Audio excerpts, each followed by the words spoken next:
Inter kembali menunjukkan dominasinya.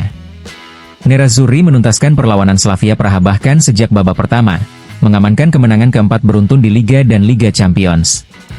La Gazzetta dello Sport menyoroti performa gemilang beberapa pemain, Lautaro Martinez yang kembali menjadi mesin gol, Acerbi yang tampak semakin muda meski usianya bertambah, serta Hakan Calhanoglu yang tampil kreatif di lini tengah. Tak ketinggalan, duet Francesco Pio Esposito dan Angelo Bonni yang berhasil menghapus bayangan Taremi Arnautovic dengan kontribusi impresif. Meski ada sedikit penyesalan karena satu peluang emas diselamatkan di garis gawang, hasil ini tetap membawa Inter berada di puncak klasemen grup, sejajar dengan raksasa Eropa Bayern Munchen dan Real Madrid. Namun, catatan penting diberikan, lawan kali ini, Slavia Praha, dianggap jauh dari standar Liga Champions. Tantangan sesungguhnya baru akan tiba, saat Inter harus menghadapi lawan berat seperti Atletico Madrid, Liverpool, Arsenal, dan Borussia Dortmund. Dibanding era Inzaghi, strategi Christian Cifu dinilai lebih sederhana namun efektif, tanpa rotasi berlebihan di lini tengah. Calhanoglu ditempatkan sebagai playmaker klasik dengan dua Mezzala di sisinya, serta serangan yang lebih terukur untuk menjaga keseimbangan. Ditambah kedalaman skuad yang kini semakin menjanjikan, terutama di lini depan, dengan Bonni dan Esposito yang terus menunjukkan potensi besar. Sebuah Inter yang solid, penuh variasi, dan semakin siap menghadapi tantangan besar berikutnya.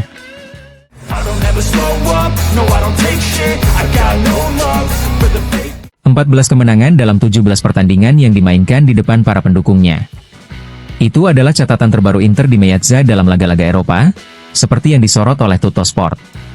Untuk menemukan kekalahan, kita harus kembali ke 7 September 2022, ketika Inter kalah 0-2 dari Bayern Munich. Kemenangan melawan Slavia Praha kali ini bukanlah hal yang sepele, juga karena pertemuan terakhir melawan lawan yang sama pada 2019 berakhir dengan skor 1-1. Kesalahan Stanek yang menghadiahkan gol kepada Lautaro Martinez membantu Inter membuka keunggulan, yang kemudian segera digandakan, sebelum di babak kedua ditutup dengan gol ketiga. Untuk pertama kalinya musim ini, Cifu melakukan rotasi besar. Ada 7 pemain berbeda dibandingkan dengan laga melawan Cagliari. Jelas sekali, niatnya adalah untuk menjaga semua pemain tetap waspada. '"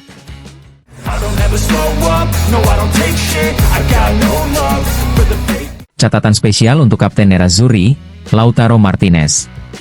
Dalam laga kontra Slavia Praha, ia mencatatkan penampilan perdana di Liga Champions musim ini dengan gemilang, langsung membukukan 2 gol. Seperti dicatat Tuttosport, torehan tersebut membawa Lautaro kini mengoleksi 157 gol bersama Inter. Angka itu semakin mendekatkan dirinya ke legenda Sandro Mazzola yang berhenti di angka 162 gol, dan Cevenini dengan 160 gol. Di ajang kompetisi UEFA, El Toro sudah menorehkan 26 gol, hanya terpaut 9 dari rekor Altobelli. Sementara jika dihitung di semua ajang internasional, Lautaro kini sudah mencetak 28 gol, hanya 7 gol di belakang Altobelli. Tak hanya itu, catatan semakin istimewa karena Lautaro menjadi satu-satunya pemain Inter yang berhasil mencetak gol di 7 edisi Liga Champions secara beruntun. Sebuah rekor, sebuah prestasi, dan sebuah bukti, Lautaro Martinez kian mengukuhkan diri sebagai salah satu simbol terbesar dalam sejarah Inter.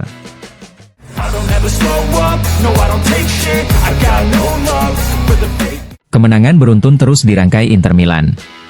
Usai menumbangkan Slavia Praha, Nerazzurri kini mencatat 4 kemenangan berturut-turut.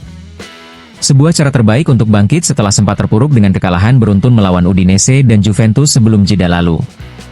Bukan sekadar hasil, kemenangan meyakinkan atas Slavia Praha menjadi bukti nyata dari identitas tim yang semakin jelas. Lautaro Martinez dan kawan-kawan tampil dominan sejak menit awal, tanpa memberi sedikit pun ruang bernapas kepada lawan. Memang, kualitas lawan mungkin bukan yang tertinggi, namun pertandingan seperti ini harus tetap dimenangkan.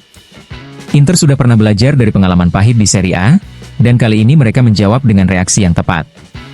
Lebih menarik lagi, gawang Inter tetap aman dalam 3 dari 4 kemenangan terakhir. Sebuah kontras dari awal musim, ketika dalam 3 laga perdana, pertahanan Nerazzurri sudah kebobolan 6 gol. Singkatnya, dari kekalahan lahirlah reaksi.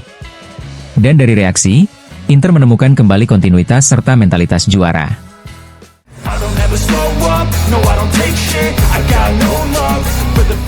Marcus Thuram kembali menunjukkan kelasnya. Penyerang asal Prancis ini dinobatkan sebagai Player of the Match dalam laga Inter kontra Slavia Praha, menurut penilaian UEFA.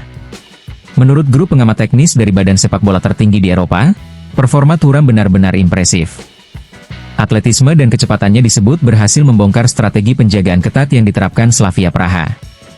Tidak hanya cepat dan kuat, Thuram juga menunjukkan teknik luar biasa yang membuka ruang dan memberikan kontribusi langsung pada terciptanya 2 gol bagi Inter. Sekali lagi, Thuram membuktikan dirinya sebagai senjata mematikan bagi Nerazzurri di lini depan.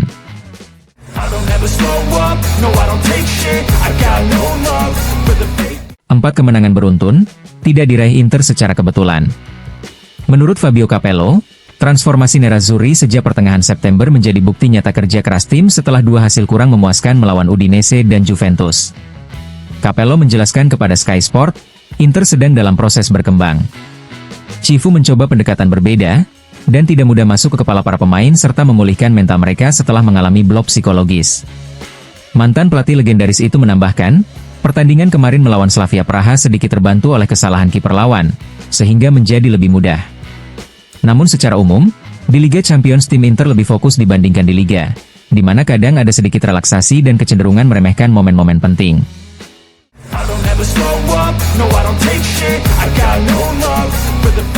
Nerazzurri berhasil meningkatkan pendapatan minimal mereka di Liga Champions 2025-2026, berkat performa impresif di 2 laga pertama fase grup melawan Ajax dan Slavia Praha. Setiap kemenangan menghasilkan tambahan 2,1 juta euro, sehingga total pendapatan Inter kini mencapai setidaknya 55 juta euro.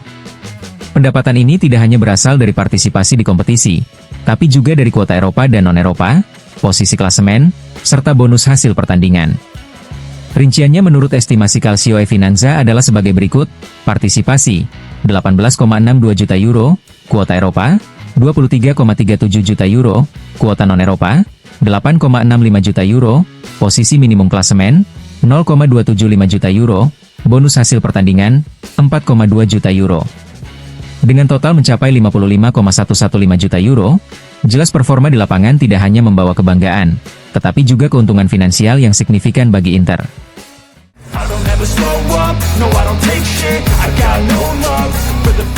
Marcus Thuram dipastikan absen pada laga Inter kontra Cremonese yang akan digelar Sabtu malam, sebelum jeda internasional.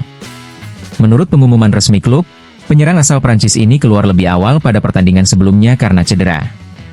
Hari ini, Thuram menjalani serangkaian pemeriksaan klinis dan diagnostik di Istituto Humanitas Rozzano, yang menunjukkan adanya ketegangan otot pada biceps femoris kaki kiri. Kondisi Thuram akan dievaluasi kembali pekan depan, dengan harapan ia bisa kembali fit untuk pertandingan Inter berikutnya.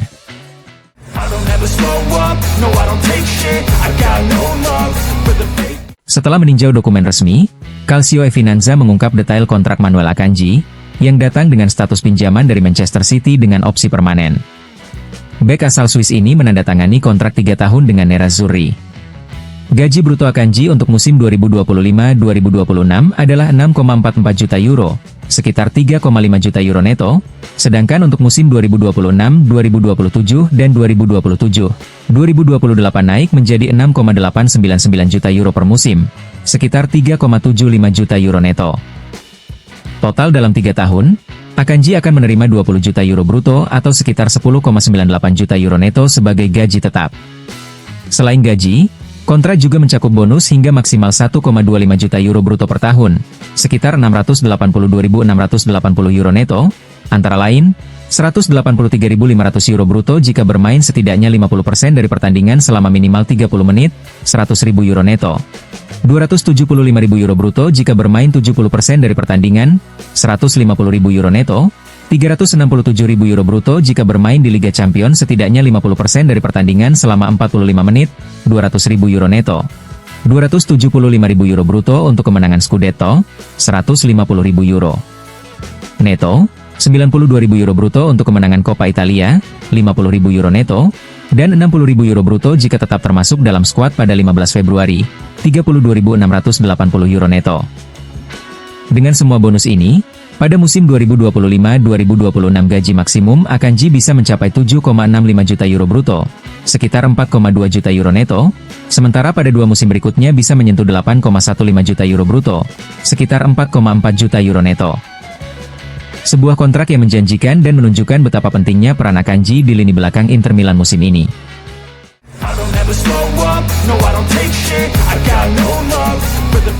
Kontra Petar Sucik dengan Inter memungkinkannya meraih gaji pokok sebesar 2,77 juta euro per musim, sekitar 1,5 juta euro bersih, seperti dilaporkan Calcio e Finanza.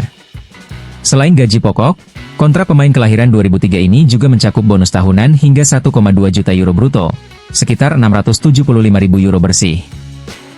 Bonus diberikan berdasarkan pencapaian performa dan prestasi tim, termasuk bermain minimal 50% dan 70% dari durasi pertandingan, kemenangan di Liga Champions, Europa League, Scudetto, Coppa Italia, hingga Supercoppa Italiana. Jika berhasil memenuhi seluruh target bonus, Sucik bisa meraih total hingga 4,01 juta euro bruto per musim, setara dengan 2,18 juta euro bersih. Sebuah kontrak yang menjanjikan bagi bintang muda Nerazzurri yang siap bersinar di lini tengah Inter Milan.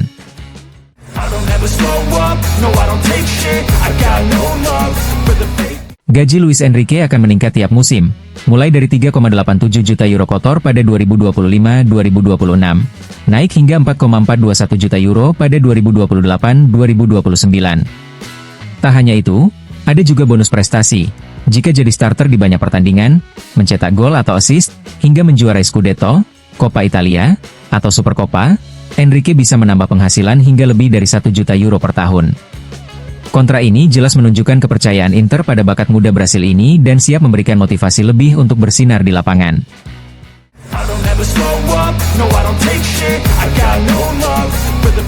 Setelah meraih 4 kemenangan beruntun, baik di Serie A maupun Liga Champions, Hernanes kembali menegaskan pandangannya tentang gaya permainan Inter yang sangat memukau secara estetika. Dalam unggahan di akun Instagramnya, mantan gelandang Brasil ini dengan santai berkata, "Saya bukan pemilik kebenaran, tapi menurut saya, tidak bisa dipungkiri bahwa Inter bermain sepak bola terbaik di Italia. Kalau ada yang tidak setuju, mungkin mereka tidak melihat atau menolak kenyataan," ujar Hernanes sambil tertawa.